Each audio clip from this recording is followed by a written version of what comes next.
Bonjour à tous, bienvenue dans cette bulle commerciale en partenariat avec les DCF et la CPME 31. Dans cette émission, nous allons aborder le thème du commerce avec les collectivités locales. Le monde institutionnel et des collectivités locales est un monde bien complexe et spécifique. Dans ce secteur, les appels d'offres sont légion, avec des grilles de réponse spécifiques, des tableaux de prix et des grilles de notation. On ne peut clairement pas utiliser les mêmes outils que dans le privé. Et pourtant, ce secteur est publicité par les acteurs économiques. On ne va pas se le cacher, il y a des budgets auprès des institutionnels et des collectivités locales. Mais c'est aussi un secteur intéressant pour les acteurs économiques en termes de notoriété, de visibilité, de confiance. Ça a toujours une bonne image de travailler pour les collectivités locales, les institutionnels, et parce que vous vous adressez à vos administrés et aux acteurs finaux et à vos cibles finales. Alors, comment travailler avec eux ? Comment attaquer les marchés ? Comment les fidéliser ? Et surtout, comment être le mieux placé pour répondre aux appels d'offres ?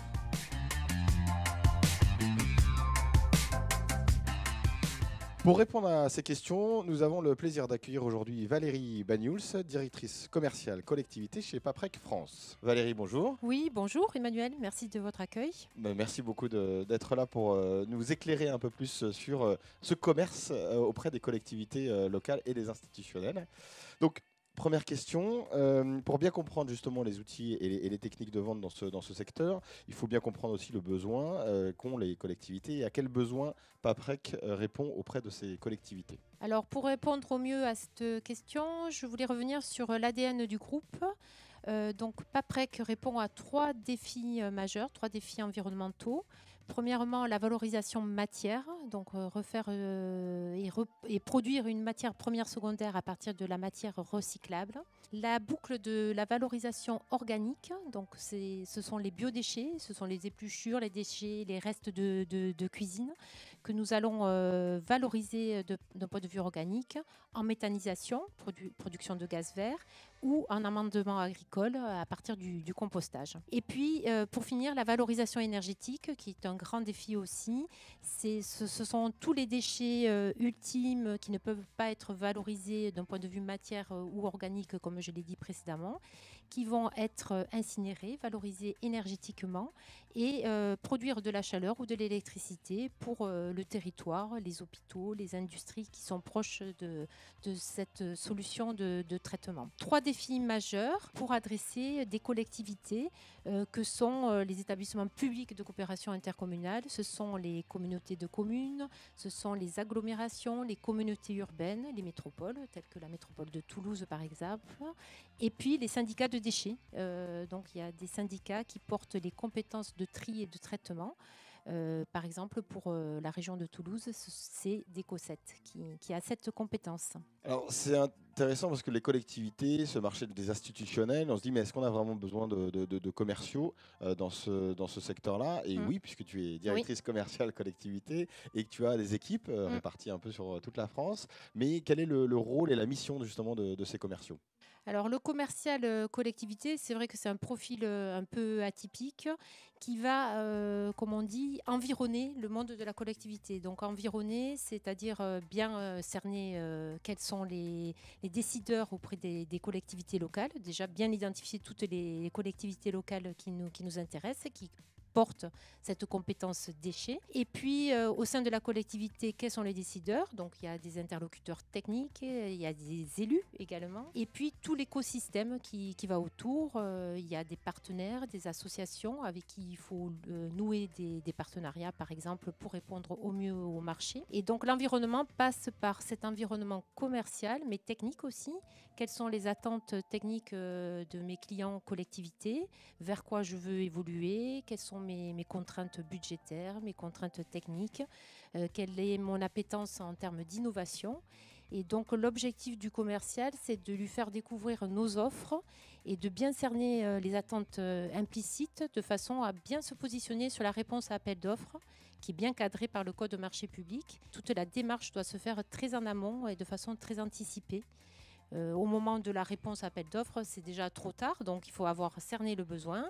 et piloter la réponse en fonction des attentes qu'on aura identifiées lors de nos différents échanges auprès des clients. C'est ce qu'on dit souvent, effectivement, quand l'appel d'offres sort, c'est déjà trop tard. Oui, c'est déjà trop tard. Ouais. Donc ce commercial, on l'a bien compris, il a un peu un rôle de conseil, un rôle d'accompagnement, un rôle de compréhension, mais quelles seraient on va dire, ces 3 qualités? Est-ce qu'il y a besoin aussi d'expertise, on va dire, politique pour comprendre les décisions Oui, alors je dirais que le bon commercial, il faut qu'il ait plusieurs facettes, qu'il ait effectivement un réseau local. Donc mes commerciaux sont vraiment proches des territoires, hein, ils sont dans les régions administratives, ils connaissent le territoire local.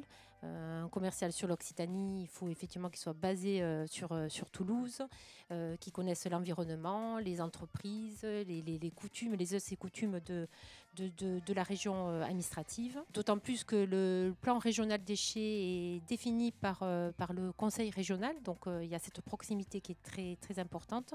Donc le réseau local, pour les qualités, la curiosité, il faut savoir aller chercher l'information, être curieux, avoir un maximum d'informations sur nos confrères, sur l'environnement technique, sur l'environnement lobbying en fait, et puis de pouvoir effectivement développer ce réseau et cette capacité d'écoute qui est très, très importante pour bien comprendre quels sont les enjeux de la collectivité et comment on va pouvoir les accompagner demain sur ces enjeux.